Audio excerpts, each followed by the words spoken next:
ইয়া কাকা এই যে রবি অফিসে তুমি যে রবি লাগো সিমে চালাই আমরা আমি যে এই যে এইভাবে এমবিগুলো ঢুকালে এমবিগুলো যে কারি লই যায় আপনার এমবিগুলো লই গেছে সামনে তো 100 জিবি ঢুকেছে মেয়াদ নাই আমাদের মেয়াদ তো শেষ তাহলে এটা কিছু কর না আমি সহযোগিতা করতে পারি।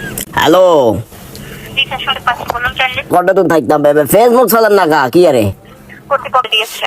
কিল্লে বন্ধ কিল্লে করছে আন্তরিকভাবে দুঃখিত, এই ব্যাপারে এখন আমাদের কাছে কোনো তথ্য নেই। তা এমবি লইছি না আমি বেগুন তো লইছি আমি বেগুন এবারে নষ্ট হয়ে যেত না কি আরে তোমরা কত বাড়ি খাই লাইছো এখান দিয়ে ফ্রাই করতে হবে 16 জিবির মতো খাই লাইছো খাইবার আরো দিছো 5 জিবি এবারে 5 জিবি গুণ চলের গেছে ওই লাতুরওয়ালার মতো স্পিড এখন ভালো আছে কাব্বাই চলে তেনে করলে হবো নাকি হ্যাঁ হ্যালো জি স্যার, শুনতে পাচ্ছি, বলুন। মাতো না কা কথা কো না কা কি ব্যাপার তুই কথা কিনলে কো না ও কর্তৃপক্ষ ইয়ে দিও আমি দুইয়ের কথা জিজ্ঞা ইয়ে দিও